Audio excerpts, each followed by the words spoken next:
Bismillahirrahmanirrahim. Alhamdulillahirabbil alamin. Wassalatu wassalamu ala asyrafil mursalin wa ala alihi wa sahbihi ajma'in, amma ba'du. Para penonton yang dihormati lagi dimuliakan, alhamdulillah kita bersiaran semula sebab tadi ada sedikit masalah teknikal, jadi kita meneruskan balik insya-Allah ya.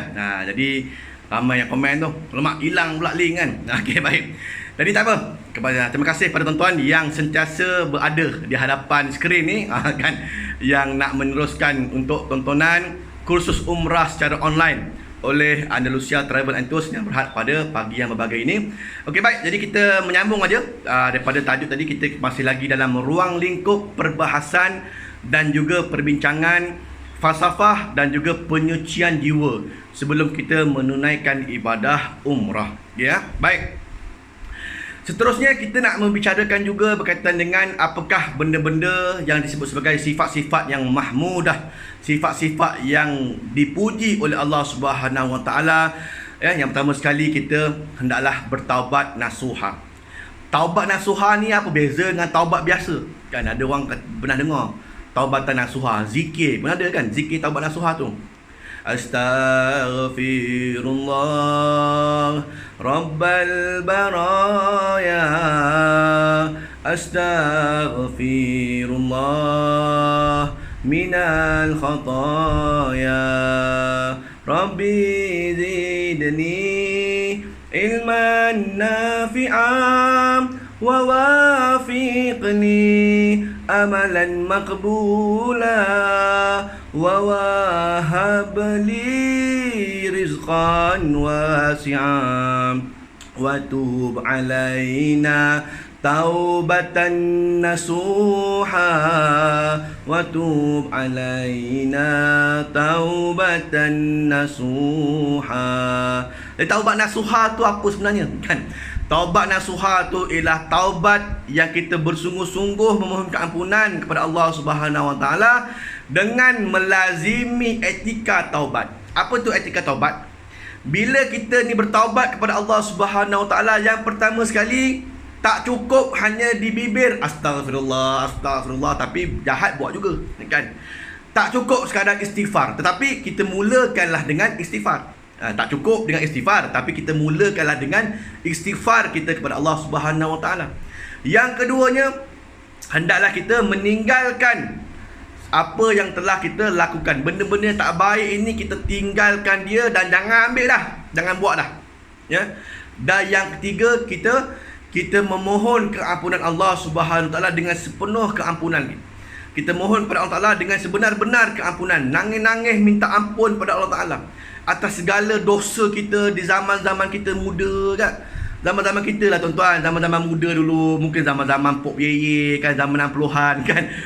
Semuanya menari aja, sembahyang ke laut apa pun tidak kan. Tapi bila kita di usia-usia begini, kita rasa ya Allah, ya Tuhanku kan, begitu membazirnya masa aku zaman-zaman muda dulu. Tak ada pun terlintas nak mikir agama, tak ada pun nak pergi Mekah, Madinah di usia muda apa semua. Maka tidak terlambat untuk kita memperbetulkan keadaan kita sekarang ini, iaitu kita ambil lah kan, kita ambil ni pakej-pakej umrah apa semua ni, kita nak pergi buat umrah. Jadi tak terlambat ya, tak terlambat. Jadi kita lapaskanlah dengan lapas taubat nasuha. Mudah-mudahan taubat kita diterima oleh Allah Subhanahu Wa Taala. Yang keduanya, kita ni sabar. Tadi ya kita dah sebut pasal sabar. Sabar dengan segala ujian, sabar dengan kerenah kan, sabar dengan kerenah immigration, sabar dengan kerenah beli SIM card, sabar dengan kerenah nak masukkan tamarna, tawakalna, sabar kita nak minta slot umrah, kadang-kadang dapat, mungkin tak dapat kan, dan sebagainya.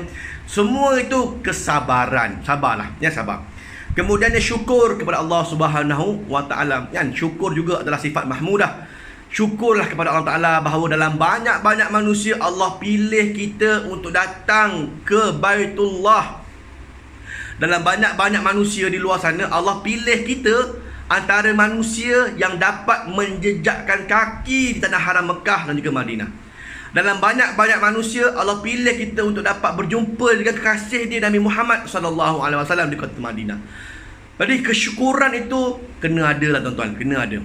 syukurlah kan. Tak apalah kita ambil package ekonomi pun tak apa, kita syukurlah kan. Tak apalah aku duduk ambil package ekonomi pun tak apa, tak ada masalah. Yang penting kita dah sampai dah Mekah ni, kita buat ibadah banyak-banyak. Gitu ya. Duduk dekat sekalipun, hotel 50 meter sekalipun, tapi malas pergi masjid, malas juga ya. Jadi bagi yang dekat, lagilah satu advantage lah, satu peluang yang lebih cerah untuk tuan-tuan pergi cepatlah ke masjid. Bagi yang mana duduk ekonomi sikit jauh, tak ada masalah. Setiap langkah tuan-tuan itu ditambahkan pahala dan menghapuskan dosa, insyaAllah ya. Jadi tidak ada rungutan, tidak ada merungut, kenapalah aku ambil hotel jauh, kenapalah. Banyak benda merungut, kenapalah mutawif ni macam ni, kenapa kan? Kenapalah ustaz ni macam ni, kenapalah pengurusan ni macam ni, kenapalah ada tamarna, tawakalna, kenapa? Semua tanya, semua dia ngomplain manjang kan. Jadi oleh demikian kita syukurlah kepada Allah Ta'ala apa yang Allah Ta'ala telah berikan kepada kita. Mudah-mudahan dengan syukur kita itu Allah tambahkan lagi nikmat kepada kita. Seperti mana Allah Ta'ala berfirman, la in syakartum la azidannakum wa la in kafartum inna azabi lasyadid. Sekiranya kau bersyukur atas nikmat aku akan tambahkan lagi nikmat aku kepada kamu. Tapi kalau kamu ini jenis manusia tak bersyukur, kufur nikmat, dah aku bagi peluang bagi Mekah apa semua ni, banyak pula komplain lagi kan. Jadi orang yang jenis begini, kufur nikmat, maka nantikanlah oleh kamu azab yang pedih ya. Jadi jadilah manusia yang jenis bersyukur kepada Allah Ta'ala akan segala nikmat yang telah diberikan. Syukurlah pada Allah kita dapat pergi umrah apa semua ni ya. Orang lain ramai lagi tak dapat pergi apa semua, walaupun teringin nak pergi ya. Okay, baik. Kemudian kita hendaklah menjadi orang yang bertimbang rasa kan. Ada juga ni sifat mahmudah ni, bertimbang rasa, iaitu kita membantulah, tolong menolong sesama kita kan. Jadi kalau tuan-tuan satu grup ramai-ramai 40 orang, 41 orang bantu mutawif tu kan, jangan ustaz mutawif seorang-seorang aja, bengkok dia kan. Jadi tolong-tolonglah dia. Ustaz nak menguruskan macam-macam lagi hal urusan untuk ni. Jemaah tahu sebagai jemaah yang mengikuti umrah, tolong angkatkan beg jemaah-jemaah kita yang mana uzur kan, ayanda bonda kita yang mana mungkin berusia lagi daripada kita, tolong angkatkan beg dia keluar daripada perut bas gitu. Yang mana rasa penat bertongkat, kita nampak uzur haji hajah ni, kita ni muda-muda sikit kan, kita ni muda lah sikit, umur 40-50 tu kira muda lagi kan. Mungkin ada ayanda bonda kita yang usia 80 tahun pergi umrah, 70 lebih apa semua, kita tolonglah dia, kita tolong dia. Jangan dibiarkan aja. Itu nama sifat timbang rasa ni. Jangan dibiarkan aja, tengok aja lantok lah situ kan. Ya, kita kena tolong. Bila kita tolong orang apa semua, kita ada sifat timbang rasa, kita membantu, maka jadilah grup ini, yang grup umrah kita ini satu keluarga besar. Kita ni ibarat adik-beradik, anak beranak ni dalam grup ni. Dia rasa seronok kan. Tolong, bagus ni budak-budak muda yang ikut aku ni, bagus betul lah. Sampai sudah kita duk teringat grup yang bagus ni. Kan?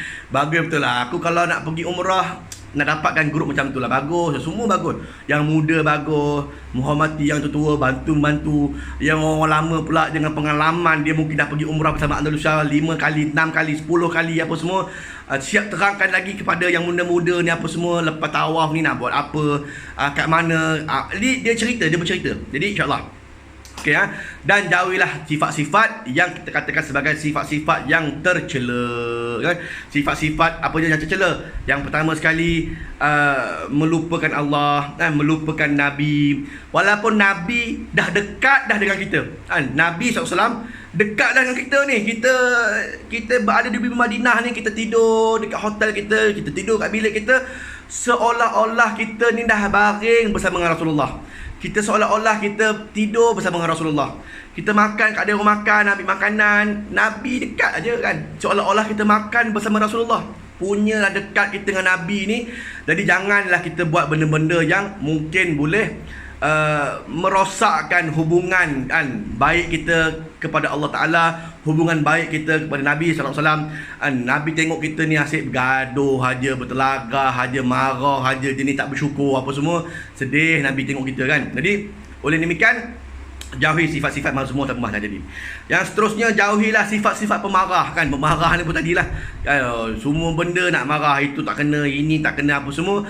Kalau sekiranya ada masalah teknikal, masalah apa semua, bilik ke, hotel ke, apa semua, rujuk kan. Andalusia dia ada pegawai Mekah, pegawai Madinah. Paling tidak pun rujuklah pada mutawif. Nanti mutawif kita akan bantu kita untuk uruskan. Ini masalah lampu tak hidup, marah mutawif. Masalah paip pilih air tak keluar air, marah mutawif kan. Jamban apa semua, masalah jamban, mutawif, semua mutawif kena marah. Kesian tak mutawif kan. Jadi masalah-masalah teknikal apa semua hotel, rujuk terus kepada pegawai kita kat sana kan. Rujuk teruslah dengan orang hotel. Ni kad hotel tak berfungsi apa semua ni, terus saja ke lobi kan. Gitu. Okay, baik. Masalah-masalah ibadah boleh rujuk mutawif, tapi masalah-masalah hotel, teknikal apa semua, rujuk pada pegawai-pegawai kita ada kat sana kan. Tu bagus Andalusia ni, dia ada pegawai Mekah, pegawai Madinah, senang nak berurusan. Ya. Baik, kemudiannya jangan kita ni membazir dan juga boros kan.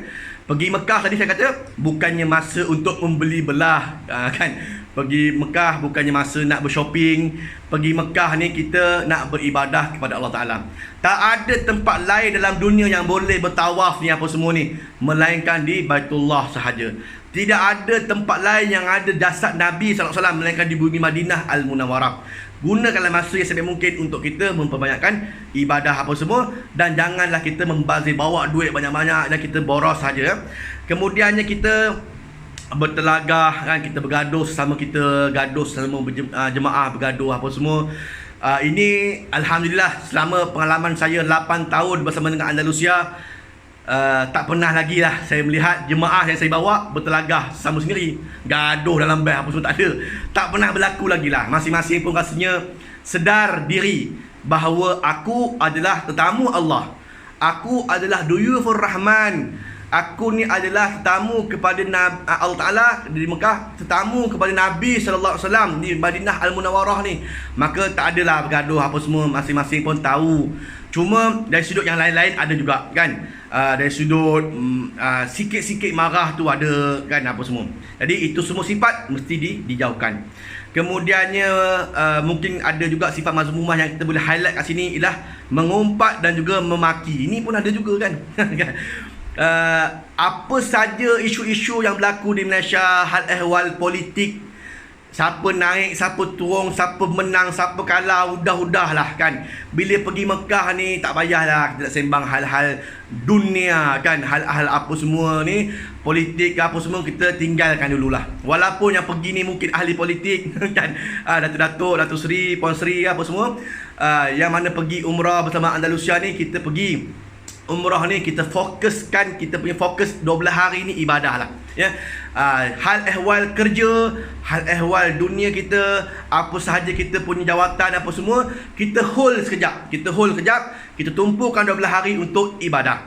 Lepas habis 12 hari balik Malaysia besok, sambung balik kan, nak berkarier ke apa semua boleh sambung balik ya. Jadi bukannya dalam bilik kita ni bersembang bagai nak arak kan, dia ni daripada parti A, yang ni parti B kan, dah dalam bilik pula bergaduh kan, bertukar-tukar, tak ada faedahnya lah. So kita ni gunakan masa yang ada untuk kita memperbanyakkan zikir kepada Allah Ta'ala, itu lebih bermanfaat ya. Baik, yang seterusnya yang paling besar sekali ialah menjauhi perkara-perkara yang syirik kepada Allah Ta'ala. Ini benda yang mustahak. Masih ada lagi, saya kira di zaman sekarang, saya bawa jemaah-jemaah walaupun pada tahun 2019, 2018 hari itu ada juga yang bertanyakan benda-benda yang kita rasakan sebagai benda-benda khurafat yang boleh berlaku ya. Yang pertama sekali, ada jemaah yang tanya, Ustaz, ada tak kelambu Kaabah? Kelambu Kaabah. Kelambu Kaabah tu di Kaabah lah kan? Tidak. Kelambu, cebisan kelambu Kaabah yang mana dulu-dulu tu dia bawa turun, ada tak cebisan-cebisan kelambu Kaabah? Kalau ada saya nak beli kan. Nak buat apa je? Boleh buat melaris jualan Ustaz. Saya ni jual makan tengah hari ya, nasi-nasi makan tengah hari ni. Rasa macam tak apa nak lari saja kita punya pelanggan apa semua kan. Jadi kita nak belilah kelambu Kaabah ni untuk melariskan jualan. Ini ada jalan. Ada jemaah yang bertanyakan begitu. Ketahuilah bahawa tuan-tuan, ini semua perkara-perkara yang syirik dan juga khurafat yang boleh merosakkan akidah kita. Bagi dia, kelambu Kaabah itulah yang boleh memberikan rezeki kepada dia. Maka itu dah merosakkan akidah kita. Sedangkan kebergantungan kita ni biarlah hanya kepada Allah Ta'ala, bukannya kepada kelambu Kaabah, bukanlah kepada apa pun apa. Jangan buat benda-benda yang syirik seperti ini, ya. Yang keduanya, mencari ambil kain putih sebagai alas solat. Dia beli kain putih, lepas tu buat alas solat. Nanti solat di Mekah, solat di Madinah, dia buat kain putih tu. Lepas tu pergi ke Kaabah, mungkin digeser-geser. Sekarang mungkin tak boleh lah, Kaabah dikawal oleh polis apa semua. Tapi kalau sebelum-sebelum ni, dia ambil kain. Saya pernah nampak sini tuan-tuan. Saya pernah nampak depan mata saya sendiri. Waktu tu saya tengah buat tawasunat, habis tawasunat apa semua, tengah menunggu solat tu, kita sajalah nak pegang Kaabah apa semua. Tengok ada pula jemaah kita kan, ambil kain putih, tengok kiri kanan, line clear kot. Kan dia ambil kain putih, dia sapu-sapu Kaabah. Kan, tengok beg sandang Andalusia. Kan, jemaah Andalusia ni sebenarnya bukan jemaah aku. Kan, jemaah lain. Allahumma salli ala Muhammad, selit-selit dekat Kaabah. Jadi dalam ceramah kita secara umum je lah kan, kita mana nak tegur nanti ni, malu apa semua. Tengok dalam ceramah umum kita di Mekah, kita nasihatkan secara umum, kan. Jadi jangan buat begitu. Apa tujuannya? Untuk dibawa balik kain itu, dibuat kain kapan untuk mengelakkan daripada seksa kubur. Ada juga yang berpahaman begitu.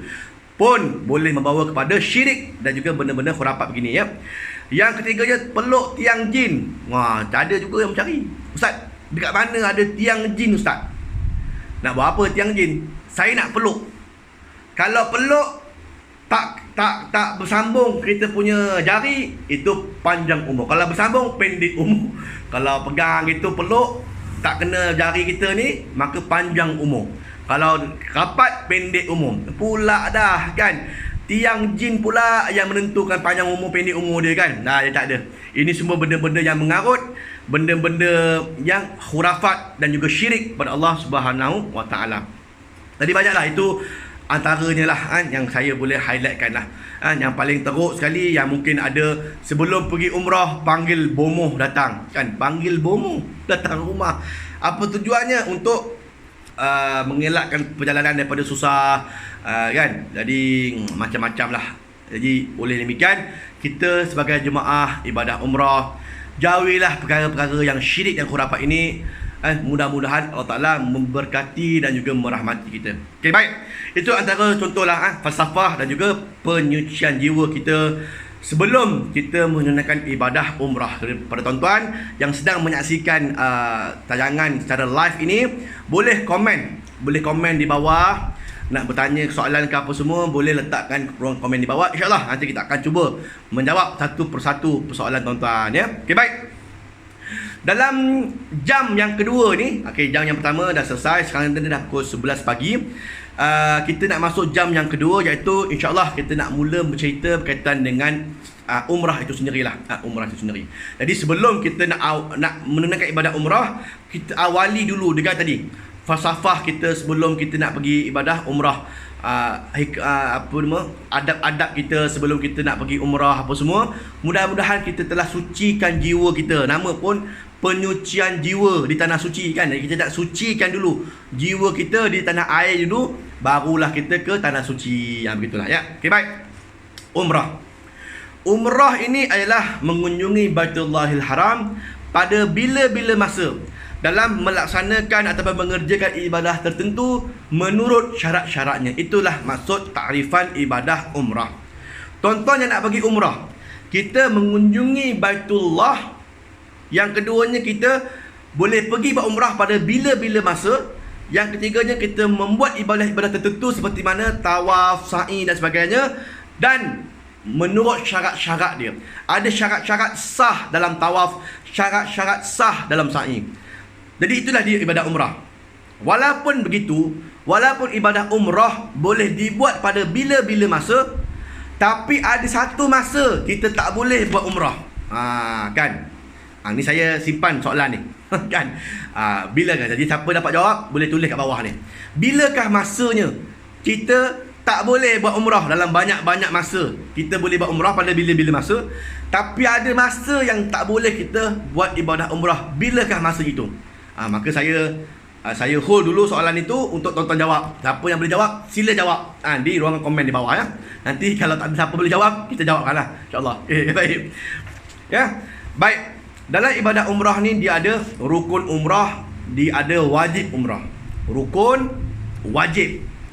Apa maksud rukun, apa maksud wajib? Rukun ini kalau kita tak buat, kita tertinggal walaupun satu rukun, tak sempurna ibadah umrah kita, tak dapat umrah. Adapun wajib umrah, kalau kita tak buat, sama ada sengaja maupun tidak sengaja, tertinggal dan sebagainya, umrah kita sah tetapi kena bayar dam. Itulah beza di antara rukun dan juga wajib. Apabila buat umrah, maka rukun dan wajib digabungkan. Ya, rukun dan wajib digabungkan sekali dalam pelaksanaan ibadah umrah. Okay, baik.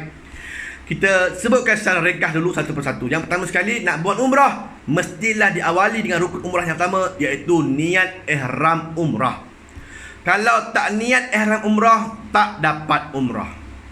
Yang kedua, bila kita dah niat ihram umrah, maka dia bersangkut paut dengan wajib umrah, iaitu bila kita dah niat ihram umrah, maka sudah pastinya niat ihram umrah itu mestilah di miqat, kan, di tempat yang ditentukan untuk kita berniat ihram umrah.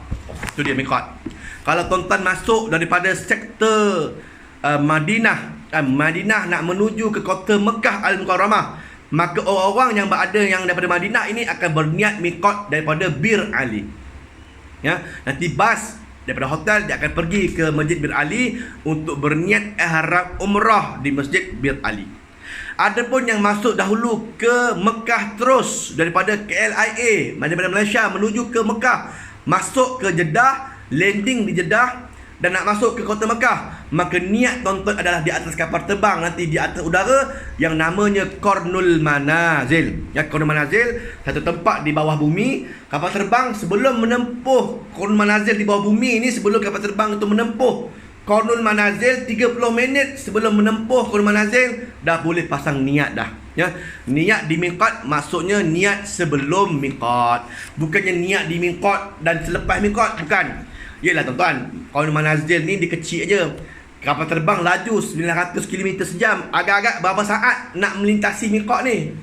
5-6 saat dah letak, dah lintas dah miqat, maka tak sempat nak kita berniat di miqat ataupun selepas dia tak boleh. Kita kena niat sebelum miqat. Jadi bagi mereka yang masuk Mekah dulu, lazimnya kapal terbang ataupun kapten kapal terbang akan maklumkan, ya.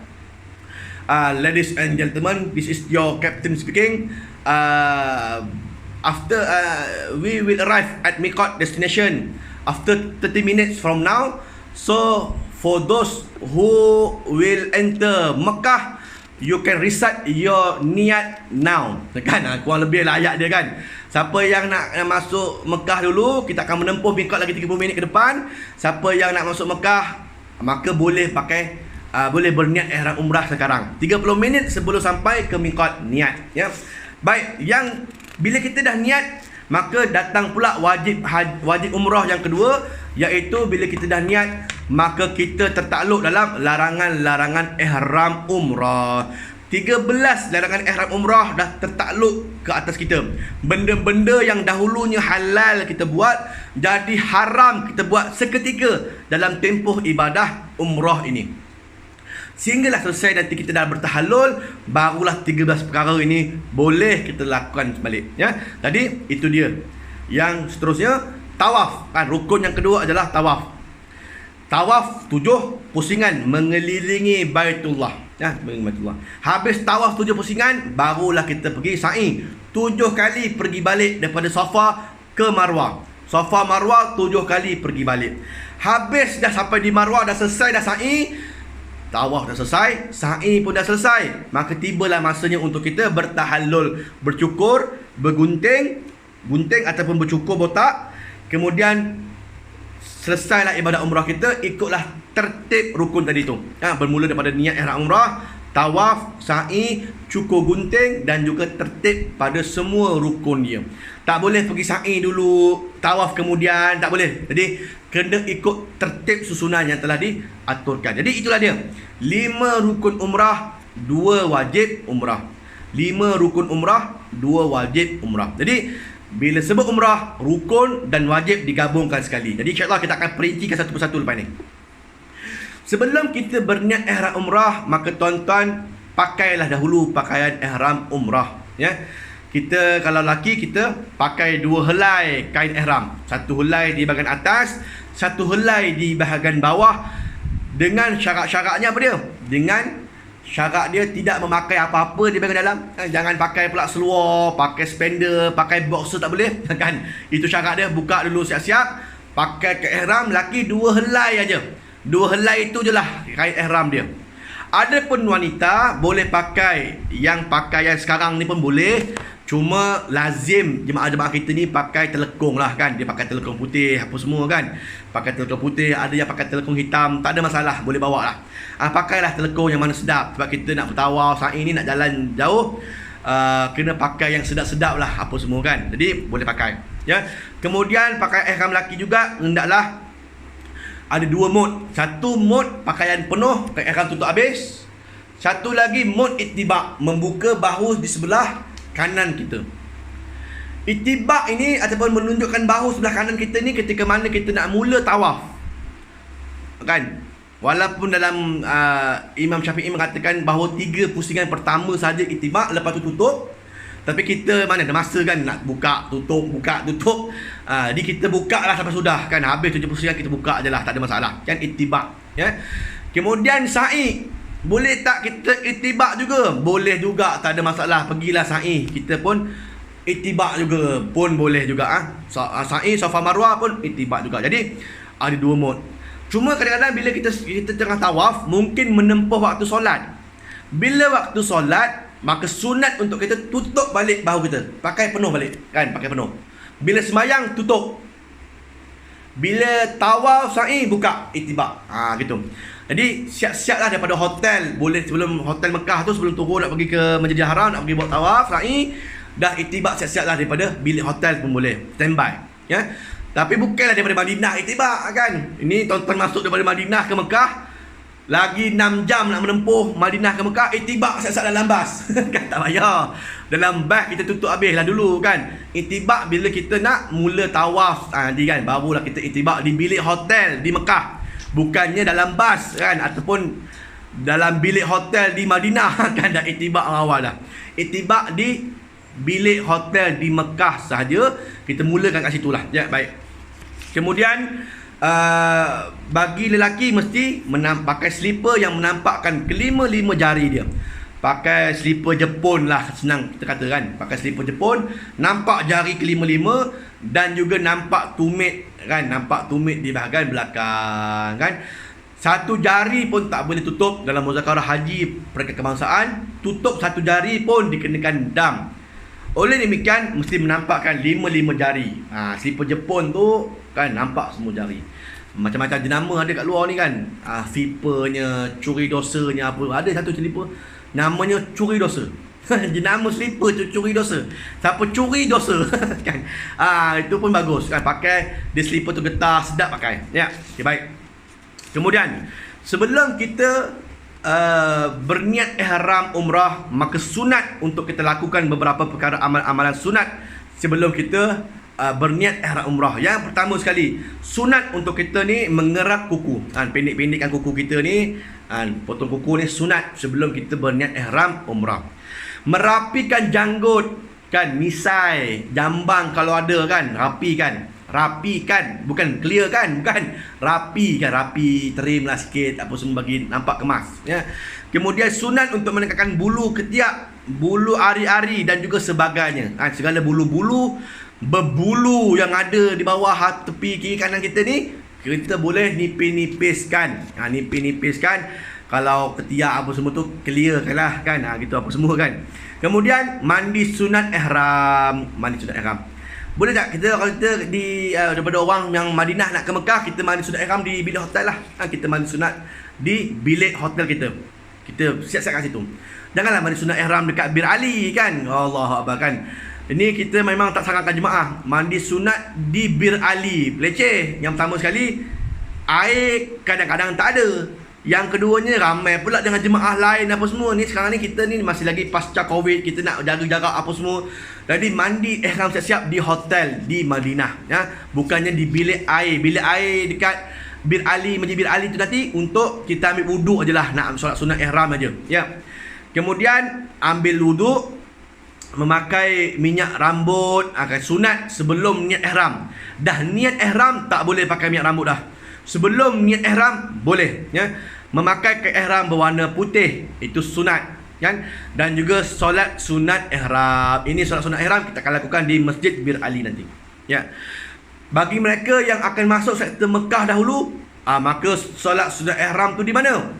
Di dalam kapal terbang. Leceh pula kan, dalam kapal terbang apa semua. Walaupun tuan-tuan naik Saudia, di Saudia di belakang ada ruang solat, tapi buatlah solat sunat ihram. Kalau tuan-tuan masuk ke Mekah dahulu, buat solat sunat ihram tu di rumah lah, boleh kan, tak ada masalah.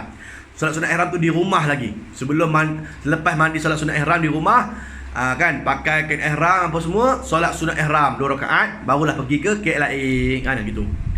Baik, kemudian amalan sunat semasa ihram, menghadap arah kiblat, kan, berada dalam keadaan wuduk. Dalam ihram kita ni, kita sentiasalah berwuduk dalam ihram. Amalan sunat selepas berniat ihram, bertalbiyah. Ni dia.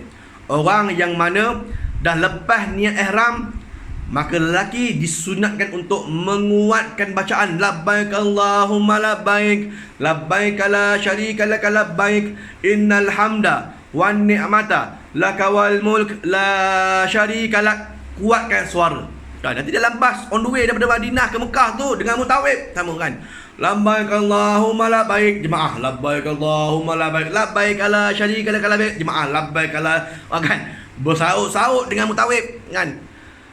Habis setengah jam, labbaik Allahumma labbaik, labbaik Allah, kan, jemaah pun sudah selamat tidur, kan.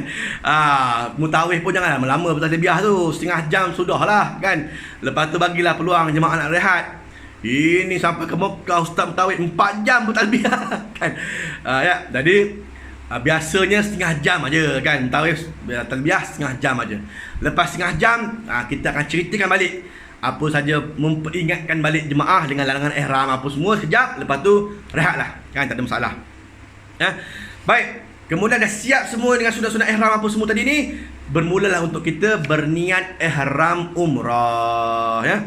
Bagaimana niatnya? Nawaitul umrata wa ahramtu biha lillahi ta'ala. Jadi tuan-tuan boleh ikut saya. Ni belajar tuan-tuan, ni bukan niat ni belajar niat, kan. Lain dengan niat tu, ni belajar niat, tak ada masalah. Boleh ikut, boleh ikut saya. Nawaitul umrata wa ahramtu biha lillahi ta'ala. Sekali lagi, nawaitul umrata wa ahramtu biha lillahi ta'ala. Ya Allah, aku mengerjakan umrah dan aku berihram dengannya kerana Allah Ta'ala. Aku mengerjakan ibadah umrah dan aku berihram dengannya kerana Allah Ta'ala. Adapun bagi wanita-wanita yang mana kebarangkalian akan kedatangan uzur lagi sehari dua mungkin ke depan, kita risaulah takut uzurnya keluar awal ke apa semua, maka boleh pakai niat bersyarat, kan, tambah sikit je. Aku mengerjakan ibadah umrah dan aku berihram dengannya kerana Allah Ta'ala. Sekiranya, tambah niat bersyarat, sekiranya aku terhalang oleh halangan-halangan syarak, maka aku akan bertahallul, ya. Sekiranya aku terhalang oleh halangan-halangan syarak, maka aku akan bertahallul, ya. Maka contoh keadaan bila tuan-tuan haji-hajah sekalian dalam bas apa semua okey lagi, kat Madinah okey lagi, tak keluar tu. Dan kadang-kadang bila sampai ke hotel Mekah, bila dia kita bagi masa setengah jam, sejam sebelum nak turun untuk kita pergi tawaf apa semua, tiba-tiba uzur keluar, kan. Bila uzur keluar, kita dah niat ihram bersyarat, maka hajah-hajah ada option, ada pilihan untuk keluar daripada ihram. Jadi boleh buka tudung, ambil gunting, rap, keluar ihram umrah, ya. Adapun bagi lelaki tiada niat bersyarat, kan, tiada niat bersyarat. Nah, jadi saya berpegang pada pandangan murabbi kita ni, Al-Fadil Datuk Daud Cik Ngah, bahawa orang lelaki tidak ada niat bersyarat. Walaupun dalam pasca Covid sekarang ni, umrah apa semua, ada pandangan mengatakan bahawa dalam ruang lingkup Covid apa semua ni, takut nanti kena Covid, masuk hospital lah apa semua ni, maka orang lelaki pun boleh niat bersyarat. Tapi bagi saya yang berpegang pada pendapat Datuk punya pandangan apa dia, iaitu kita nak pergi Mekah ni, kita sudah di swab test, kita dah buat PCR test macam-macam ni, jolok hidung, ambil air liur, sampel apa semua kita yang pergi Mekah semua dah bebas daripada Covid. Sebab ada PCR kan, ada tu PCR test tu, bayar 150 180 tu, not detected. Maka dengan itu saja kita boleh bertawakal ala Allah kan, kita tawakal ala Allah. Kalau sekiranya menimpa kita kemudian, maka kalau kita berniat biasa, kita kena sembelih seekor kambing untuk keluar daripada ihram umrah kita. Jadi tak boleh kita berniat bersyarat bagi lelaki. Sebab lelaki ni dia tidak ada macam perempuan, dia tidak ada keputihan, dia tidak ada angin keluar dari depan, dia tidak ada penyakit-penyakit yang lazimnya perempuan ada, lelaki tak ada. Maka oleh demikian, pandangan kuat yang kita berpegang pada pendapat Datuk Daud ialah tidak ada niat bersyarat bagi lelaki, ya. Hanya ada niat bersyarat ni bagi wanita sahaja, ya. Okey, baik. Kemudian saya nak sentuh juga ialah tentang larangan-larangan ihram. Bila kita dah berniat tadi ni, 13 larangan ihram telah tertakluk kepada kita. Bermakna benda-benda yang halal kita buat asalnya jadi haram seketika, selagi mana kita belum melaksanakan atau melangsaikan ibadah umrah kita, belum melangsaikan tawaf, belum melangsaikan sa'i, belum bercukur gunting, maka 13 larangan ihram masih ada. Okay, yang pertama sekali, bagi lelaki tidak boleh menutup kepala. Ni kopiah bagi lelaki tak boleh pakai, ya. Kopiah bagi lelaki tak boleh pakai. Maka kena buka. Bagi rambut, free hair bagi lelaki. Bagi yang kedua, tidak boleh memakai pakaian bersarung bagi lelaki. Tak boleh pakai seluar, tak boleh pakai ni, macam contoh kain pelekat yang bersarung pun tak boleh. Kalau nak pakai kain pelekat, kena belah dua bagi lepaskan kain pelekat tu. Pun jangan juga berlaku kan, jadi tak payah pakai lah. Tak boleh pakai boxer, tak boleh pakai spender, dalam-dalam semua tak boleh pakai, ya. Kemudian yang ketiganya, bagi wanita tidak boleh menutup muka. Bagi wanita, Ustaz, ni dalam fatrah-fatrah pasca Covid ni, bagaimana keadaannya wanita memakai mask? Kan pakai mask tutup muka sebab Covid apa semua. Okey, baik, ini perbincangan menarik telah dibahaskan dalam muzakarah haji peringkat kebangsaan yang baru berlangsung 3-4 hari lepas, kan, yang baru ni. Maka kita berpegang pandangan beginilah, ya. Dalam sekarang ni, dalam keadaan sekarang ni, bahawa Covid ini masih lagi ada, kan, masih ada lagi, dan kerajaan Saudi sendiri pun masih lagi mengarahkan baik lelaki maupun wanita pakai mask sentiasa untuk mengelakkan diri daripada mungkin terkena wabak Covid-19. Maka dengan adanya arahan umum sebegitu, maka ada arahan daripada ulil amri, pemerintah tempatan, untuk memakai mask. Maka lelaki maupun wanita yang asal tak boleh pakai mask dibolehkan pakai mask atas arahan ulil amri dan dalam keadaan darurat begini.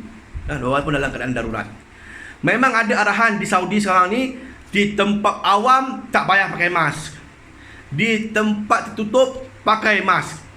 Jadi untuk tidak memeningkan mana satu tempat umum, mana satu tempat tertutup, kan, dalam hotel arah pakai mask, keluar hotel tengok pakai mask pun ada, tak pakai pun ada. Jadi kita jadi pening kepala. Oleh demikian, kita berpegang pada pendapat yang telah diputuskan dalam resolusi muzakarah haji, iaitu bila ada arahan dari ulil amri, selagi mana ada arahan tu valid, dalam keadaan kita pula darurat lagi Covid-19 apa semua ni, pakai ajalah mask. Pakai aja mask bagi lelaki maupun wanita, tidak berdosa dan tidak dikenakan dam padanya, kerana ada arahan. Dan yang keduanya adalah faktor darurat kesihatan.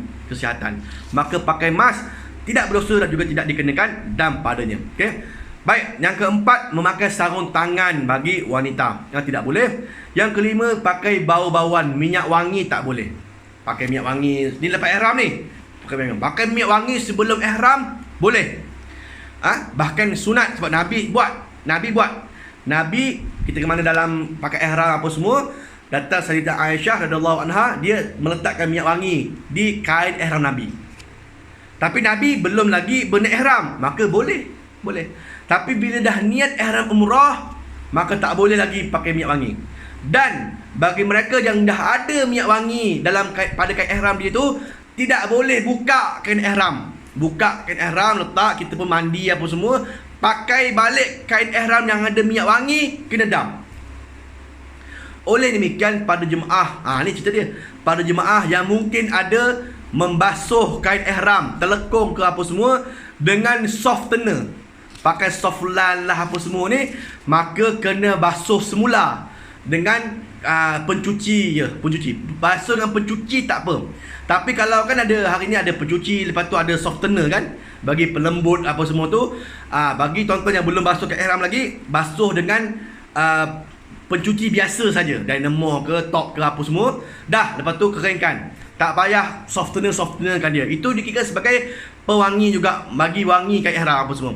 Bila dah ada wangian begitu, sebelum niat ihram pakai tak apa. Dah niat ihram, tak boleh buka. Kalau kita sampai hotel kat Mekah, kan kita sampai hotel Mekah, kita nak mandi dulu, kita nak bersihkan diri, kita nak buang air apa semua. Nak buang air dengan kain ihram, nanti terkena pula kain ihram kita dengan najis apa semua. Ke mana pun nak kena buka. Tapi bila buka, benda ada minyak wangi, ada wangian, maka bila pakai balik kena dam. Itu sebabnya basuh macam biasa saja, jangan basuh dengan softener ataupun letakkan minyak wangi apa semua, tak payahlah. Ya, itu lebih baik dan juga lebih selamat supaya kita tidak terkena dam padanya. Baik, ada juga persoalan berkaitan dengan, Ustaz, saya nak pakai minyak kapak, boleh tak? Kan minyak kapak bukan minyak wangi kan, minyak kapak, minyak geliga, kan, Yoko itu bukannya minyak wangi. Dia adalah minyak untuk pening. Itu boleh, tak ada masalah. Kan, walaupun terkena kat ihram, tak ada masalah. Ini minyak wangi. Minyak kapak bukan minyak wangi. Mana ada orang pakai hand sanitizer, bos ni minyak kapak sikit. Pasal nak bagi wangi bau minyak kapak kan. Mana ada? Minyak kapak tu memang untuk kat sini kan. Dia untuk pening kepala, tonyoh kat kepala. Maka minyak kapak dibolehkan, tak ada masalah kan. Jadi tak boleh minyak wangi. Minyak wangi tak boleh. Yang keenam, minyak di kepala dan juga di janggut. Memakai minyak di kepala, minyak rambut, kan, minyak di janggut semua tak boleh lagi selepas niat ihram umrah. Kemudiannya yang ketujuh, mukaddimah persetubuhan. Tak boleh, ya. Tak boleh kita bercumbu-cumbuan, kan. Tak boleh. Yang ke-8, bersetubuh suami isteri. Tak boleh, ini berat. Bagi mana dalam ihram bersetubuh suami isteri, maka dikenakan dam seekor unta bagi dia. Unta padang pasir. Itu harganya RM5,000. Ya, jadi jangan bersama dengan suami isteri apa semua je lah. Kan, yang bini pula janganlah nak buat gedik pula kan. Buat gedik ke, buat apa semua dan itulah dia nak buat ni kan. Jadi dia lebih baik kita gile-gile lah kan, gile-gile. Awak masuk bilik air dulu, dah settle apa semua, keluar biar saya pula masuk kan, apa semua kan. Yang ke-9-nya, nikah kahwin tak boleh, ya, tak boleh. Ini 9 bentuk larangan ihram dalam bentuk tarafuh. Tarafuh ni ialah berseronok-seronok, bersuka-suka, berhias. Kalau kita tarafuh apa maksudnya dalam 9 benda ni, 9 larangan ihram ni, kalau kita terlupa, kan, kita terlupa, tak sengaja, Ustaz, saya tak sengaja, Ustaz, terpakai kopiah, terlupa. Bila teringat, kita cabut cepat, maka tak dikenakan dam. Kita terlupa pakai minyak wangi pula dah, Allah, dalam ihram ni, kita pun pergi cari air cepat, kita cepat cuci, cepat kita berusaha untuk menghilangkan bauan tadi, maka dengan usaha begitu tidak dikenakan dam. Tidak sengaja, Ustaz, kan, bini saya kan nampak lawa lah pula dalam ihram ni. Luar ihram tak apa nak lawa, dalam ihram lawa lah pula kan. Kan, tak sengaja tercium ke apa semua kan. Maka bila tersedar, kita istighfar dan juga cepat-cepat kita jauhkan diri. Jadi yang tarafuh ni tadi ni, kalau tak sengaja tak dikenakan dam, tidak berdosa dan juga tidak dikenakan dam. Ada lagi 4 larangan ihram yang disebut sebagai itlaf. Yang itlaf ini ialah walaupun tak sengaja, tetapi perbuatan tak sengaja kita itu membinasakan, merosakkan, maka ke mana pun kena dam, kena dam. Yang pertama ialah memotong rambut ataupun bulu di anggota badan. Kan, tunggu ustaz mutawif sampai tu gunting-gunting kita punya misai kita kan. Mana ustaz kita ni lambat, pop cabut kan. Tercabut bulu selai, kena dam walaupun tak sengaja. Sebab dia membinasakan. Bila sebut istilah membinasakan, maka dikenakan dam. Ya. Baik. Yang keduanya memotong kuku. Tadi sunat potong kuku sebelum ihram. Ini potong kuku dalam ihram, maka kena dam. Yang ke-12 memburu dan membunuh binatang buruan. Ini jangan berlaku lah, jangan berlaku. Dan yang ke-13-nya mendebang ataupun mencabut pokok dan juga tumbuh-tumbuhan. Ini pun jangan berlaku. Tapi contohnya macam tuan-tuan daripada Makkah Hotel and Towers kan, duduk kat luar lobi. Dalam lobi Makkah Tower tu ada pokok-pokok. Pokok-pokok tu hidup tu kan. Tunggu mutawif lambat, mana ustaz kita ni lambat benar. Pam, tarik kan. Tarik selai daun apa semua kan. Kena dam. Kenapa kena dam walaupun tak sengaja? Kerana dia membinasakan. Ya, ada. Jadi itulah dia 13 benda, 13 larangan ihram yang ada dua kategori. Satu namanya itlaf, satu namanya tarafuh. Itlaf kalau tak sengaja apa semua kena dam juga. Tarafuh tak kena dam walaupun dalam keadaan dia tak sengaja. Baik ya, itu 13 larangan ihram. So, saya nak kena cepat sikit tuan-tuan sebab masa kita terhad. Jadi kita cepat sikit lah, insyaAllah. Baik, kemudian saya nak sentuh juga berkaitan dengan tawaf kita kan. Tawaf. Bila kita dah selesai apa semua dalam ihram, kita dah sampai ke kota Mekah, maka masing-masing pun akan dimaklumkan oleh mutawif dalam Iktamarna Andalusia tu. Syarikat muasasah kita akan maklumkan, okey ustaz dengan grup ustaz akan masuk ke medan tawaf pada jam sekian. Kita pun standby dengan kad ihram apa semua, jaga larangan ihram apa semua. Kita pun nak menuju ke medan tawaf untuk kita melaksanakan ibadah tawaf. Untuk masuk tawaf, tuan-tuan akan masuk daripada sebelah kanan daripada pintu nombor 1 Masjidil Haram, iaitu pintu belah kanan, pintu Ajiat di bawah kolong kan. Itulah entrance untuk masuk ke medan tawaf turun bawah. Adapun untuk solat, masuk pintu lain. Solat lain, umrah lain. Untuk bersolat di pintu King Fahd Gate di sebelah kiri di tingkat atas. Ya, okey baik. Untuk syarat-syarat sah tawaf ada 8. Dan ini saya sebut, saya lalulah. Ya, yang pertama sekali, bila kita nak mulakan tawaf, pastikan diri kita suci daripada hadas kecil dan juga hadas besar. Diri kita, wuduk kena ada yang kita dalam keadaan yang bukannya dalam hadas besar. Hadas besar tak boleh kita melakukan tawaf. Maka orang-orang yang uzur, maka tiada tawaf bagi mereka. Ya.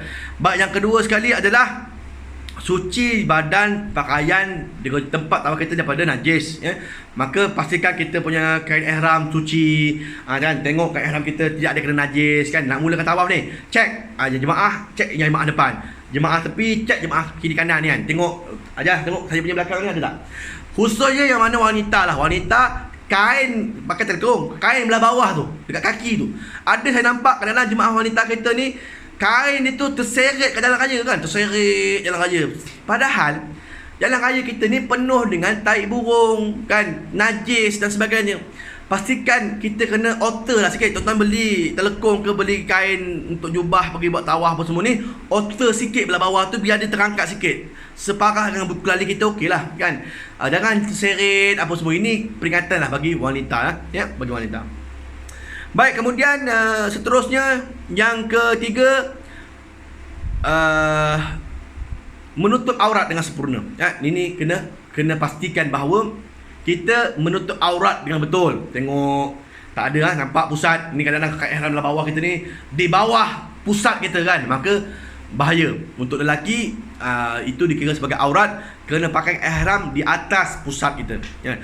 Ada pun wanita mungkin kat sini ada rambut-rambut terkeluar kan. Tambah pula yang pakai spek mata ni, takut bila buka spek rambut pun terkeluar sekali dengan spek mata. Jadi rambut selai dua tu pun dikira sebagai aurat. Pastikan masuk. Kadang-kadang bila kita tengah tawaf nampak kan, bila tengah tawaf kita perasan, kita tegur, nampak rambut tu, kita pun cepat-cepat masukkan dalam, maka tak ada masalah ya. Kalau ditegur, cepat-cepat masukkan. Kemudian yang keempatnya, bermula pada sudut Hajarul Aswad kan. Kita masuk dengan sudut Hajarul Aswad dan ada lampu hijau di sebelah kanan. Tinggi lampu hijau, memang nampak lah. Ni ada jemaah saya bila turun eskalator, turun nampak Kaabah. Kan, maka kita pun baca doa lah, Allahumma antas salam wa minkas salam wa ilaika ya'udu salam fahayyina rabbana bisalam wa adkhilnal jannata dar salam tabaraka rabbana wa ta'ala ya zal jalal wal ikram. Tu baca doa sebelum nampak Kaabah. Kita kena pusing sikit belah kanan baru nampak dia punya lampu hijau dia. Kat situlah kita mula ya.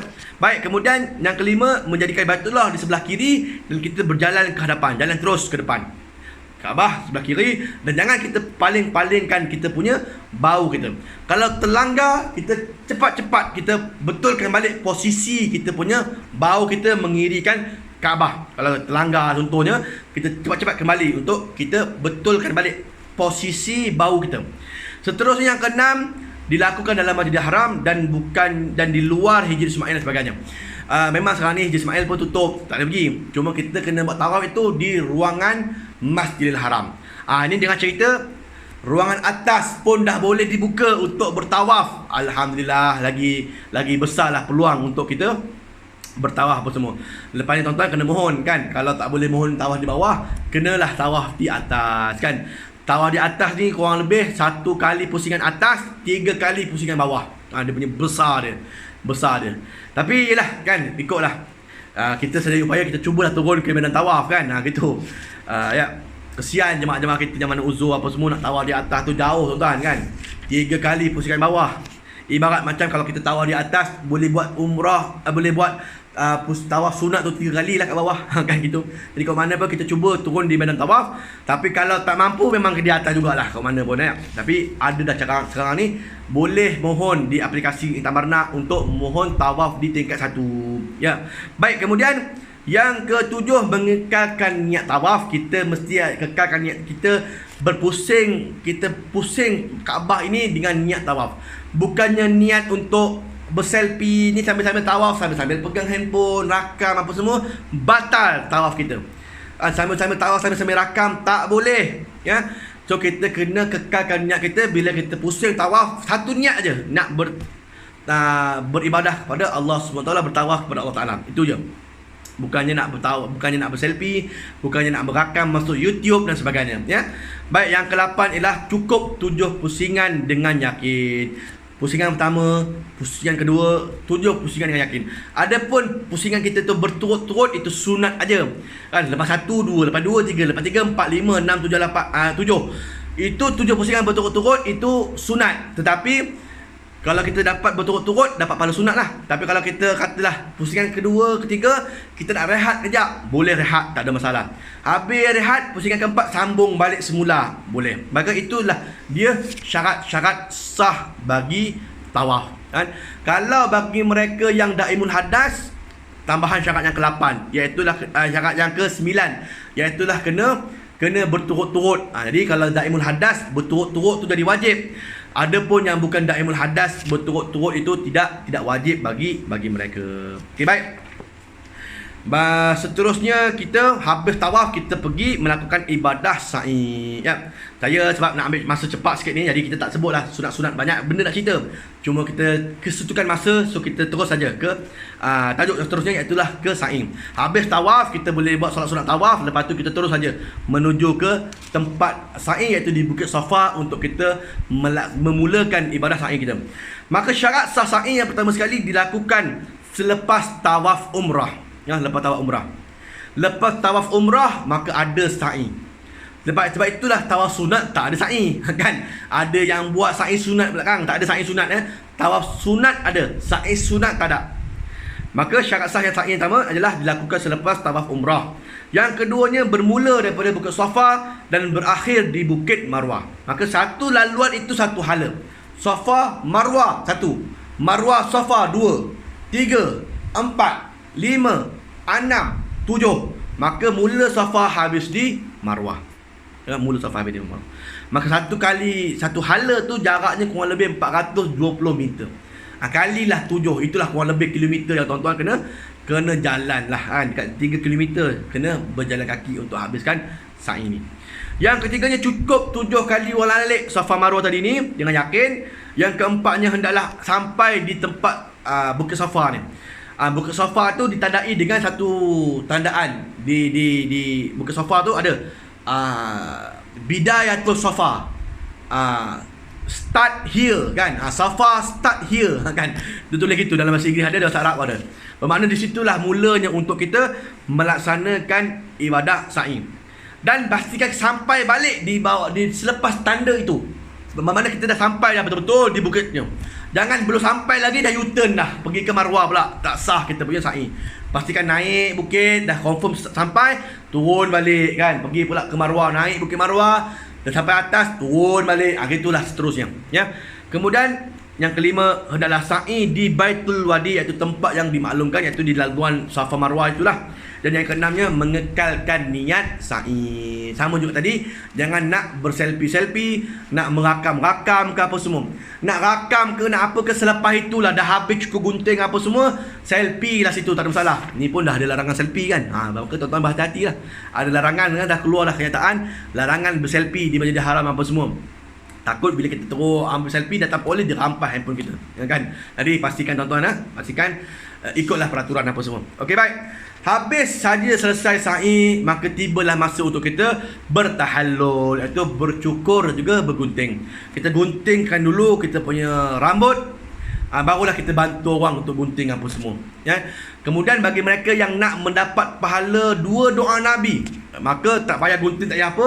Nanti dah habis ke Marwah tu, terus saja keluar. Nanti dekat bawah hotel-hotel kita ada orang-orang yang kedai-kedai yang menyediakan khidmat gunting ataupun khidmat cukur botak ni kan.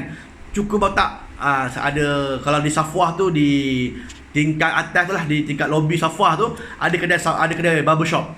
20 rial kalau di Safwah. Kalau di kedai-kedai lain tu 10 rial aja. Ada yang bagus lagi, 2 orang 15 rial kan. Itu pun bagus lagi. Jadi boleh siap cukur gunting. Dia cukurkan kepala kita botak clear. Yang sunat cukur ni hanya lelaki sahaja, perempuan jangan cukur pula kan. Ni perempuan pun cukur botak aja. Balik-balik masuk bilik, terkejut bilik suami. Ini bini aku ke siapa? Nampak macam Shirley Shocker ni kan, nampak perempuan botak kepala. Perempuan tak payah botak, gunting aja kan. Yang laki saja yang disunatkan cukur botak lah, dapat 2 doa Nabi SAW. Maka dengan habis kita bercukur gunting tadi ni, maka selesailah ibadah umrah kita. Okey, jelas Baik, kalau ada soalan-soalan apa nak tanya, boleh letakkan di ruangan komen di bawah. Jam pun dah menunjukkan kurang lebih dalam 11.40 minit pagi. Kita ada kurang lebih dalam 20 minit untuk bersoal jawab. Sekiranya ada soalan, InsyaAllah boleh lontarkan soalan tuan-tuan di sini. Kita cuba menjawab satu persatu, InsyaAllah. Okey, sila. Ada soalan?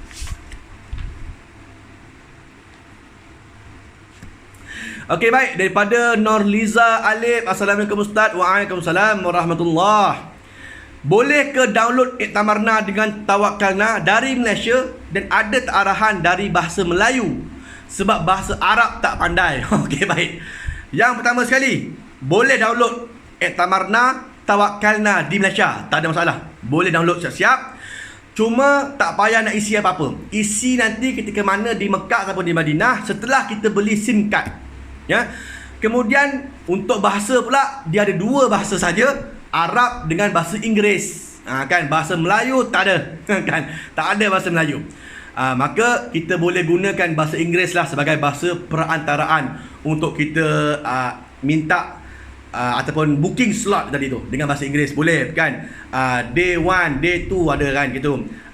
Umrah for apa?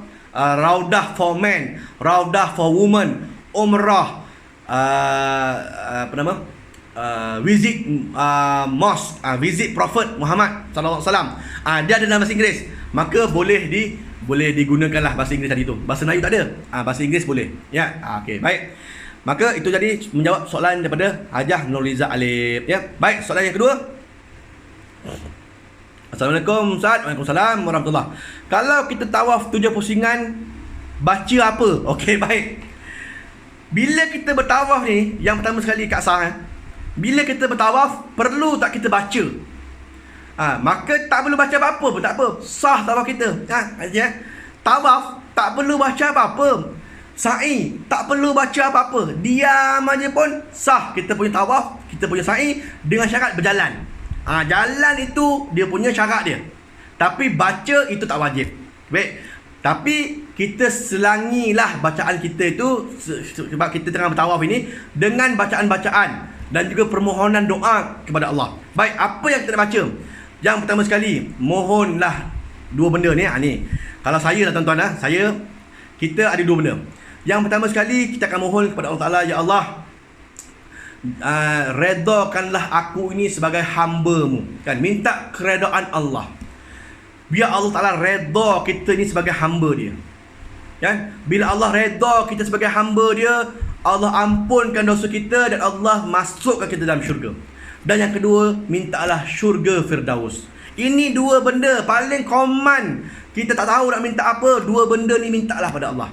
Minta Allah reda kita sebagai hamba Dia. Yang kedua, minta syurga Firdaus, syurga yang paling tinggi. Itu je. Okay, baik. Yang seterusnya, kalau kita boleh, kita standbykan buku doa. Kan, buku gantung doa tu. Ini sebagai bantuan untuk kita berdoa kepada Allah Ta'ala. Pusingan pertama ada doa dia, pusingan kedua pertama ada doa, kedua ada doa, tiga ada doa-doa. Siap ada bahasa Melayu lagi. Kita boleh doa dalam bahasa Melayu, tak ada masalah. Ya? Bahasa Arab boleh, bahasa Melayu pun boleh kita doa. Kita bacalah doa. Cumanya bila kita baca daripada buku ni, dia punya zuk tu, dia punya feeling tu tak rasa, dia tak sampai. Kita baca aja, ya Allah ampunkan dosa aku, dosa kan. Dia tak sampai. Tapi saya amat menyarankan jemaah doa daripada hati lah tuan-tuan. Doa daripada hati ni asal. Doa daripada hati kita bahawa kita ni tengah tawaf, kita dia paling rapat dah dengan Allah. Kita berada di medan tawaf yang makbul doa. Kita doa kepada Allah, ya Allah, daripada hati kita ni kan. Sambil-sambil follow mutawif tu, kita doa. Doa, ya Allah ampunkanlah dosa-dosa aku, ya Allah. Ampunkanlah dosa kedua ibu bapa aku, ya Allah. Ampunkanlah dosa anak-anak aku, ya Allah. Aku ni adalah hamba-Mu yang banyak berdosa, ya Allah. Aku dulu, ya Allah. Kita doa berhati ni beza tuan-tuan. Saya baru cakap ni, nak feeling, nak rasa dah mengalir air mata ni. Dia feeling tu. Bila kita rasa gitu, kita doa daripada hati, sedar tak sedar air mata kita mengalir turun. Dan mengalir turun, membasahi pipi kita. Itulah dia. Doa daripada lubuk hati itu yang terbaik. Jadi tuan-tuan, itulah dia yang saya berkatakan. Doa gunakan buku boleh sebagai panduan asas, tetapi doa daripada hati, mudah-mudahan daripada lubuk hati kita Allah Ta'ala dengarlah permohonan kita, insya-Allah. Ya. Okey, baik Asah. Mudah-mudahan menjawab soalan itu. Okey, baik. Seterusnya daripada Emma Cahaya Biruku, masya-Allah. Kan. Assalamualaikum Ustaz. Waalaikumsalam. Macam mana bagi perempuan yang telah menopause? Adakah dimestikan juga berniat bersyarat? Okey, baik. Dalam wanita yang mungkin telah menopause, kita berpegang pada pendapat Imam Asy-Syafi'i. Bahawa pendapat Imam Syafi'i mengatakan bahawa orang wanita dia boleh keluar haid sampai umur 80 tahun. 80 tahun boleh keluar haid. Kita risau juga walaupun kita dah menopause lama 5-6 tahun, 10 tahun. Risau ketika mana kita tengah tawaf itu mungkin penat ke, mungkin yalah tak larat ke apa semua, tiba-tiba keluar darah. Kan. Maka bagi wanita yang menopause pun boleh juga niat bersyarat. Ya. Dengan niat bersyarat apa tadi? Aku nak melaksanakan ibadah umrah dan aku berihram dengannya kerana Allah Ta'ala. Sekiranya aku terhalang oleh halangan-halangan syarak, maka aku akan bertahalul. Wanita yang menopause pun boleh niat bersyarat. Apatah lagi wanita-wanita yang tidak menopause, yang mungkin boleh keluar haid pada bila-bila masa saja, maka pakailah niat bersyarat. Ya, wanita pakailah niat bersyarat ini, insya-Allah. Okey, baik. Mudah-mudahan menjawab. Okey, seterusnya daripada Aziz Zain. Sanitizer kebanyakannya ada bau. Macam mana tu Ustaz? Kan? Sanitize ada bau. Okay. Adakah sanitize ini termasuk dalam minyak wangi? Kan? Sanitize ini tujuannya apa dia? Tujuannya untuk kita pakai dan mengelakkan kuman ke apa semua kan. Maka walaupun ada bauan untuk sanitize tu, bau Dettol ke, bau Lifebuoy ke, kan ada bau dia lah, memang dimasukkan dalam tu. Tapi tujuan utama tu untuk bukan berwangi-wangian, untuk membersihkan, untuk mengelakkan kuman dan sebagainya. Maka tujuan itu menentukan. Maka bila pakai sanitizer, walaupun dia ada wangi, kita bukan nak ambil sifat wangi dia, kita nak ambil sifat bagus dia untuk mengelakkan kuman, maka boleh pakai, tak ada masalah. Boleh pakai, tak ada masalah. Contoh selain pada sanitizer, mungkin sabun kan. Sabun shampoo kita kan ada wangi. Sabun shampoo kita pakai shampoo, dia ada bauan dia, wangi dia. Tapi tujuan utama shampoo bukannya untuk berwangi-wangian. Tujuan untuk shampoo adalah untuk bagi rambut kita ni elakkan daripada kelomomo lah, daripada apa kan. Gitu. Maka pakai sabun, pakai sanitize, walaupun ada sikit wangi, maka itu dibolehkan kerana kita mengambil sifat dia untuk membersihkan, lil tanzif, bukannya lil tatayyib. Ambil untuk pembersihan, bukannya berwangi-wangian. Maka sanitize walaupun ada wangi boleh pakai, tak ada masalah. Okey, baik, dalam jawab. Kemudian daripada Hajah Sarimah Isma. Assalamualaikum Ustaz. Waalaikumsalam warahmatullahi. Sebelum pakai kain ihram, kita disunatkan wangian. Sampai hotel kita buka kain ihram untuk mandi. Contohnya bagaimana ya? Ni saya dah jawab tadi. Okey, baik, untuk pengetahuan Hajah Sarimah dan juga semua jemaah yang sedang menonton, bila kita pakai kain ihram, memang sunat sebelum kita pakai minyak wangi. Tadi sunat sebab Nabi pakai. Nabi pun dipakaikan minyak wangi oleh Sayyidatina Aisyah radhiyallahu anha. Tapi bila dah pakai apa semua, bila kita niat ihram, jangan buka-buka terkung, jangan buka-buka kain ihram, jangan buka. Sebab kalau kita buka, kita pakai tuala, kita pergi mandi, pakai balik kain ihram yang ada minyak wangi tadi ni, kena dam. Oleh demikian, cara dia kalau nak selamat, tak payah pakai langsung minyak wangi kan. Itu nak selamat, tak payah pakai minyak wangi, tak payah pakai apa. Cukup sekadar kita pakai terus saja, pakai kain ihram yang baru sudah, kan. Itu lebih selamat. Bagi mereka tadi saya kata telah membasuh kain ihram tadi dengan softener, maka basuh semula dengan air sabun ke apa semua, supaya hilang bauan wangi dia. Sebab kita tak nak ada softener punya wangian, dia seolah-olah macam kita memang nak mewangikan kain ihram. Bila kita pakai, kita buka, tak boleh pakai semula. Kalau pakai balik, kena dam. Pakai balik yang lain pun, semua kain ihram kita dah kena soft lad kan. Kita dah ada minyak wangi, dah bau wangian apa semua, dah pula kan, payah. Jadi nak tak nak kena bayar dam lah juga. Oleh demikian, bermula sekarang, jangan basuh kita punya telekung, jangan basuh kita punya kain ihram dengan softener, pakai basuhan biasa sahaja. Dan tak payahlah pakai minyak wangi. Takut sekiranya kita dah pakai, kita terlupa, kita pakai balik kain ihram, takut kena dam dan sebagainya. Jadi begitulah ya, wallahu alam. Baik, seterusnya daripada Azian Naiza. Ustaz, kalau rambut gugur sentiasa, kena dam ke tidak? Okey, baik. Rambut yang gugur secara automatik dalam tudung, tiba-tiba dia gugur kan, tanpa kita buat apa-apa, tanpa kita, contohnya macam kita mandi, bila kita mandi, kita gosok-gosok, dia gugur, dia tercabut, kena dam. Sebab apa? Sebab dia gugur tu dengan kita punya perbuatan dalam ihram ni. Kita mandi dalam ihram, kita gosok rambut ke, gosok bulu ke, apa semua badan-badan kita, kalau nampak rambut gugur, itu dengan perbuatan, maka kena dam. Sebab membinasakan. Tapi kalau sekiranya dia memang gugur dalam, dia gugur sentiasa, orang perempuan biasa berlaku kan, dalam tudung tu tak tahu dia dah memang gugur. Padahal kita tadi kat Madinah, kita dah sikat rambut, okey je dah, hilang lah gugur. Tapi jenis rambut gugur sentiasa ni, bagaimana pula keadaannya? Maka tak dikenakan dam padanya. Jika dia gugur dengan sendirinya, tak kena dam. Bukan dengan perbuatan. Kalau dengan perbuatan, kena dam. Sebab apa? Perbuatan kita ya. Contohnya kita baring dekat tilam, tunggu ustaz ada sejam lagi ni, kita pun baring lah, buka tudung, baring kat katil, kita pun buling sana, pusing kanan, pusing kiri ke apa semua, udah penuh kita punya dekat kita punya bantal ke apa semua dengan rambut. Maka itu dengan perbuatan, sebab kita baring, kita guling-guling, maka dikenakan dam. Tapi kalau dia memang gugur, kita pun buka slow-slow lah kita punya scarf ke apa semua, tapi memang ada rambut dah memang gugur sentiasa apa semua, maka itu tak dikenakan dam. Sebab ia memang sentiasa dia gugur, maka tak ada masalah, tak dikenakan dam dan tidak berdosa ya. Baik, soalan seterusnya daripada Naura Ahmad. Assalamualaikum Ustaz. Waalaikumsalam warahmatullahi. Bila kena dam atas kesilapan, pada siapa hendak bayar? Okey, baik.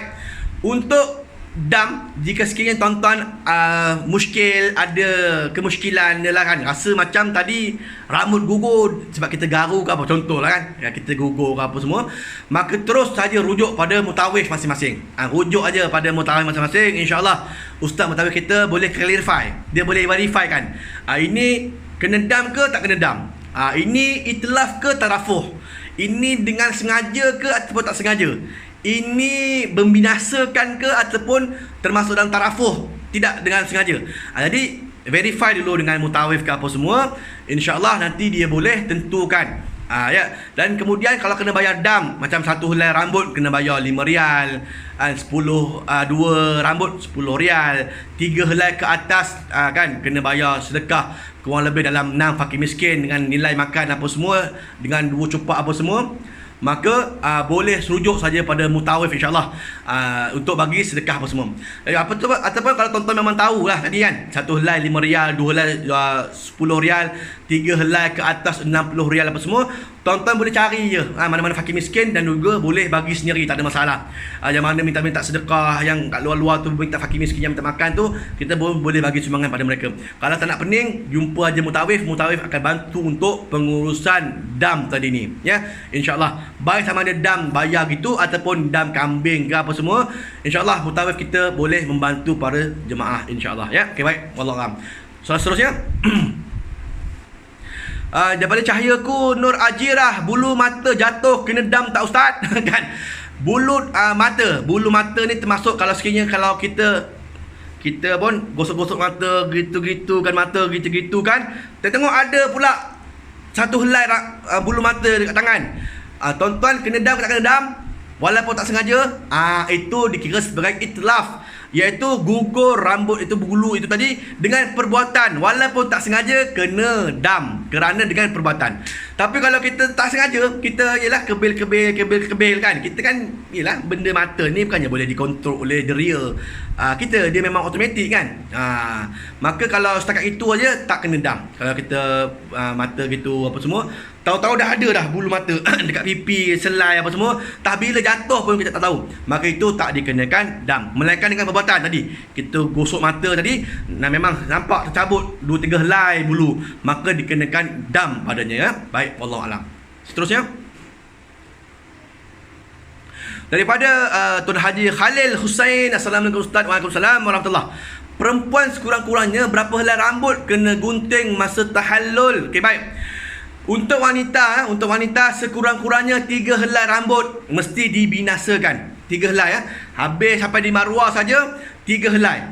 Ambil hujung rambut, kan cover sikit sebab rambut aurat. Cover sikit, kemudian buka tudung telekung, ambil rambut satu ruas, ini kurang lebih ya, satu ruas panjang dia, ambil gunting 3 helai minima. 3 helai minima.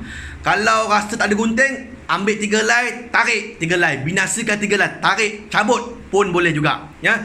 Kalau tak boleh cabut, ambil lighter bakar. Kan pun boleh juga kan. Tak ada gunting ustaz, ada lighter, pinjam jap, bakar rambut, tak kisah, yang penting binasakan rambut 3 helai minima. Dan pastikan bila rapat-rapat apa semua tu, yang diseluk rambut tu pastikan rambut dia sendiri. Ini rapat-rapat dengan jemaah perempuan lain, rambut member sebelah pula kan. Member punya rambut kita tarik kan. Kita punya rambut, pastikan rambut kita betul, rambut kita tarik ya 3 helai, binasa sekurang-kurangnya, ya. Sebanyak-banyaknya terpulanglah. Ambil satu gumpal gitu, rap kan. Dengan dia punya sukatan satu ruas jari, ya. Wallahu a'lam. Okey, baik. Soalan seterusnya daripada Asimah Madali, Ustaz, kalau seseorang perempuan itu memang dah biasa memakai niqab purdah, bolehkah ia memakainya semasa ihram? Dalam konteks sekarang yang mana ada arahan daripada pihak kerajaan untuk sentiasa memakai mask, secara umum, konteks umum untuk sentiasa memakai mask, dan yang keduanya darurat kesihatan, maka pakai aja, pakai mask, pakai niqab belah luar, tak ada masalah, boleh, ya. Ini dalam konteks sekarang dan semasa ni. Ni semasa saya ceramah ni bulan 12 ni, tengah lagi dalam dunia dalam keadaan pandemik, kesihatan semua darurat apa semua, boleh pakai mask, boleh pakai purdah kat luar, tak ada masalah, boleh pakai niqab gitulah untuk dia punya tutup muka dia dalam ihram. Nanti besok bila dah larangan itu dah diangkat, kan, suasana pun dah okey, larangan daripada kerajaan ataupun ulil amri tempatan pun dah diangkat dah larangan tersebut, kembali balik pada hukum asal di mana perempuan tidak boleh menutup muka dia, mesti kena menunjukkan muka dia dalam tempoh ihram. Luar ihram pakai niqab, pakai mask tak ada masalah ya. Dalam ihram kena buka muka bila dah keadaan reda nanti. Tapi dalam keadaan sekarang masih lagi ada arahan daripada kerajaan untuk pakai mask sentiasa, dan yang keduanya faktor darurat kesihatan, maka boleh pakai mask, tak berdosa, tak dikenakan dam padanya ya. Wallahu alam. Seterusnya daripada Nurlida Omar, Assalamualaikum Ustaz. Waalaikumsalam. Maaf bertanya, kalau semasa bertawaf tiba masuk waktu solat belum cukup 7 pusingan, bagaimana? Perlu berhenti solat dahulu kah atau teruskan dahulu baru solat dan sambung, atau kena mula balik dari satu pusingan balik? Okey, baik, terima kasih. Ketika kita tawaf, tiba-tiba azan, Allahu Akbar, Allahu Akbar, azan. Bila azan berkumandang, biasanya polis dia akan tahan dah. Okey, nak masuk soft ke apa semua, perempuan dia akan suruh pergi belakang. Okey, apa yang akan berlaku adalah, jika sekiranya kita kena ingat pusingan kita tu pusingan semasa kita tu pusingan yang keberapa. Contoh pusingan yang kelima lah ni, yang kelima baru nak masuk yang kelima. Daripada 4 nak kelima. 4 dah selesai. Nak baru kita lalu lampu hijau, hajar aswad, baru nak masuk yang kelima. Belum habis pusingan ni. Tiba-tiba azan. Bila azan sahaja, pusingan kelima ni kita batalkan dan kita ambil terus soft masing-masing. Ambil soft, perempuan masuk soft dia, laki masuk soft laki. Bermakna 4 tawaf pusingan dah sempurna. 4 pusingan dah sempurna. Tinggal lagi 3 pusingan yang belum sempurna. Bila dah habis mayang fardu dengan jemaah dengan imam Masjidil Haram, dah habis solat jenazah apa semua, pusingan tawaf berpusing semula. Dia dah berpusing balik. Kita pergi aja ke lampu hijau dan kita bismillah, Allahu Akbar, walillahilham. Kita mula balik untuk pusingan yang ke-5 kan. Bukan satu balik, tak payah. 4 dah selesai, tinggal lagi 3 lagi hutang pusingan. Maka masuk terus pusingan kelima tu, bismillah, Allahu Akbar, walillahilham, kucup, jalan terus. Masuk kelima, 6, 7, selesai. Ya, maka tak perlu balik ulang pada satu pusingan balik kan. Bukannya pada pusingan pertama balik, tak payah kan. Terus sambung aja pusingan yang mana kita berbaki saja. Ya, wallahu alam. Baik, soalan seterusnya. Azian Naiza, Assalamualaikum Ustaz. Waalaikumsalam. Sah ke ketika tengah buat tawaf tiba-tiba terkentut? Okey, baik. Ia batal tawaf kita kan. Bila kita tengah tawaf terkentut, batal. Pendapat jumhur ulama, mana-mana mazhab pun, kentut batal. Dia bukannya termasuk daimul hadas. Kalau macam angin depan, bagi wanita yang dia lah dah berusia, anak banyak dah lahir, dia punya bahagian depan tu dia boleh keluar angin daripada depan. Itu bukan kentut, itu angin keluar daripada depan. Itu boleh dikatakan sebagai daimul hadas. Ada pun yang terkentut ini jalan belakang, baik laki ke perempuan ke, bila kentut batal. Katakanlah macam tadi juga, kes kita dalam pusingan 4 dah selesai, nak masuk yang kelima, dah lalu yang lampu hijau, yang kelima baru kita nak masuk. Yang kelima ni tiba-tiba kita terkentut, maka pusingan 5 sahaja batal. 1, 2, 3, 4 yang sebelumnya sah, tak perlu buat lagi. Yang kelima je batal, maka kita pun pergi ke tepi, standby botol air spray. Itu sebab kena bawa sentiasa tu, botol air spray tu.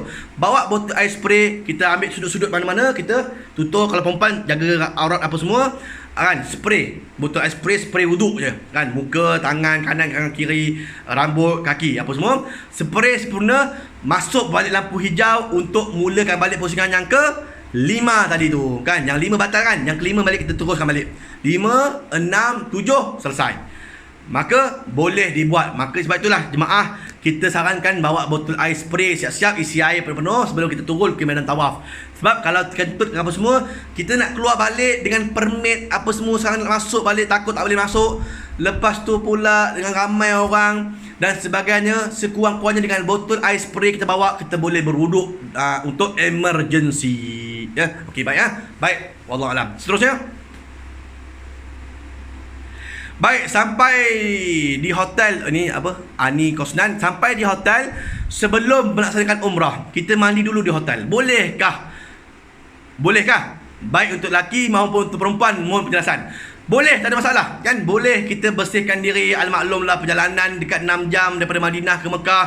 Lepas tu kita berhenti dekat Wadi Kudai atau Wadi Satarah nak makan malam. Satu talam kongsi 4 orang 5 orang tadi ni.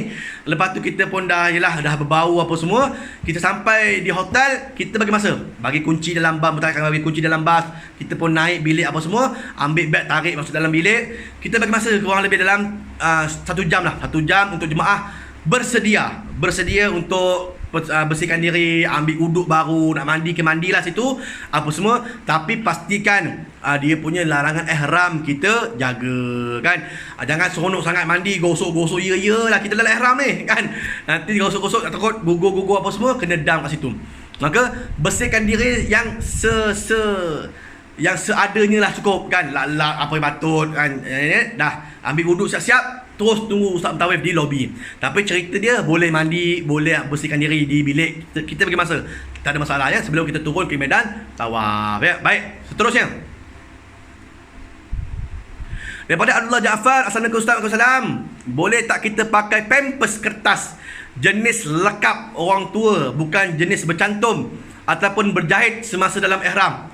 Boleh pakai ya, boleh pakai. Bagi lelaki yang mungkin ada daimul hadas, memang kena bawa ni, kena bawa pampers yang jenis wrapping, rap kan, bukannya jenis sarung, jenis wrapping. Kalau sarung kena dam juga sebab dia bersarung. Ni pampers jenis wrap, bukan pampers macam pamper diaper kita beli cucu tu kan. Tapi yang jenis dewasa punya kena bawa. Baginya daimul hadas memang kena bawa lah, sebab orang jadi daimul hadas ni dia special case. Benda ni kena pakai ya, sebab dia ada dalam dua keadaan, untuk solat dan juga untuk kita melakukan ibadah umrah kan. Secara ringkas saya boleh katakan bahawa untuk kita bertawaf yang pakai pampers, kita kena bersihkan diri ke apa semua kat bilik hotel, kemudian kita ambil wuduk dengan kita pakai pampers kan, pakai pampers. Lepas tu kita dengan Ustaz Mentawif, kita sama-sama jalan menuju ke medan tawaf untuk melakukan ibadah umrah. Maka dengan wuduk tadi tu di hotel, dengan niat yang tak berubah, kita memang nak buat umrah, maka kita kena selesaikan umrah, pusingan tawaf kita tadi 7 pusingan berturut-turut dengan wuduk di hotel. Walaupun kita mungkin batuk cucut dia keluar ke apa semua, maka tak membatalkan wuduk kita, tak membatalkan pusingan tawaf kita, sebab kita dalam kategori daimul hadas kan. Jadi pampers tak payah tukar, walaupun kita terkincit sikit, tapi oleh kerana kita daimul hadas, kita pakai saja wuduk daripada hotel, boleh menyelesaikan kita punya pusingan tawaf 7 pusingan tadi dengan sempurna. Habis tawaf kita pergi sa'i tak perlu ada wuduk, tak ada masalah ya. Cuma kalau nak bersolat kena pakai hukum lain lah pula kan. Ini cerita bab tawaf, maka boleh, tak ada masalah ya. Maka pampers yang jenis lekap gitu, maka bagi daimul hadas standby banyak-banyak sebab kita risau dekat Mekah Madinah tak banyak farmasi yang jual benda-benda begini. Kalau Malaysia kita bawa bekalan sikit untuk bawa di Mekah dan juga Madinah ya, sebagai spare. Baik, soalan seterusnya daripada Fakhri Zaki Jaafar, Assalamualaikum warahmatullahi. Kenapa kalau kita pakai minyak wangi sampai kat hotel Mekah, kita buka kain ihram dan mandi, kenapa kena dam? Sebab apa? Sebab dah ada minyak wangi padanya. Seolah-olah kita mengambilkan ihram yang minyak wangi kita pakai di badan kita. Tak boleh kan, tak boleh. Seolah-olah kita memakaikan minyak wangi juga di badan kita. Maka oleh yang demikian, yang dah dipakaikan minyak wangi, jangan dibuka lah kain ihram tu, pakai aja sentiasa atas dan bawah sehinggalah selesai kita punya tahallul nanti kan. Tapi tuan-tuan kena bayang, nak mandi, nak bersihkan diri, bagi yang lelaki yang boleh okey kan. Tapi ada kadang-kadang mak ayah anda kita yang mungkin tua-tua berusia, nak buang air apa semua, nak kena buka kat ihram, nak kena ambil wuduk, takut terkena air najis, takut terkencing dan sebagainya. Maka dia orang akan buka kat ihram, pakai tuala, pergi bilik air, lepas tu pakai balik kat ihram. Itu sebab saya sarankan jemaah tak payah pakai minyak wangi, itu yang sebaiknya kan, itu yang sebaiknya supaya bila kita buka balik, pakai balik semula, tak dikenakan dam padanya ya. Jadi bila kita pakai balik kat ihram yang ada minyak wangi, seolah-olah kita memakaikan minyak wangi di badan kita ya, maka itu yang dikatakan sebagai kena dam ya. Wallahu alam. Soalan seterusnya daripada Naura Ahmad, Ustaz, semasa sa'i sendirian salah kiraan, sepatutnya